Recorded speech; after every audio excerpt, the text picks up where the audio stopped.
One of the fundamental problems with catamarans, and let's just say not perfect sea state, is that the waves can slap up under the bridge deck, which creates great discomfort, can knock things off tables, and ultimately is not good for the structure of the boat. Now, in designing the TAG 60, the decision was made to have a really high bridge deck. We top out at 1.3 meters, which is probably 300 millimeters more than most others, and this creates a very comfortable ride for the TAG 60, even in choppy seas, upwind conditions. I'm not going to say that the bridge deck never slaps, but it's very far and few in between.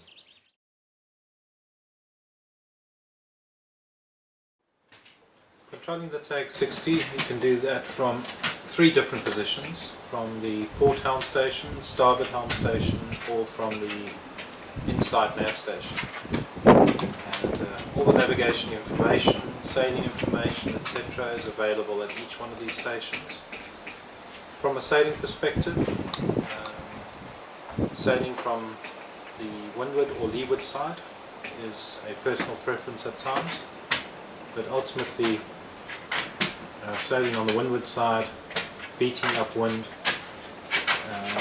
you want a good view of the water that's ahead of you and a good view of the sails so that you can trim them correctly. Once you've got all of this sorted out, we get into what's called the groove.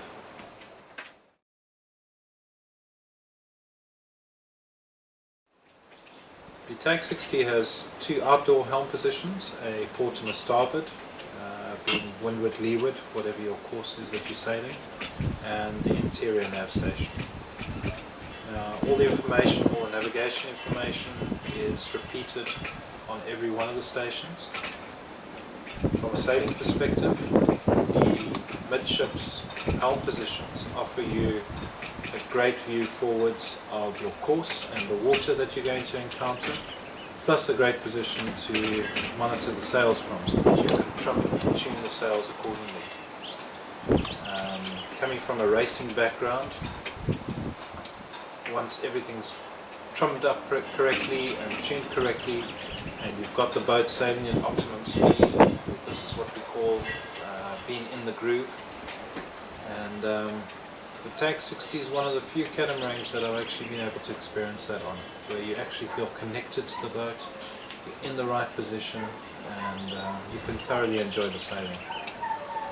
The other benefit of this midships helm position is that you can look straight down the side of the hull, which for manoeuvring and docking makes it very simple. You don't have to ask questions to the crew. There's never a question. You know exactly where you are, and it just makes the boat a lot easier to handle. When we go inside, we've got the central nav station, which all the navigation equipment is there, the controls for all the systems. It's also a great place for the captain to use as a passage bank, if I can call it that. You can monitor all the information but still be able to relax off watch. And at anchor it makes a great office as well. We've got about 2.5 meter workspace there, computers, all the communications are there, and it's a, call it semi-private space, but still connected to the saloon and galley area.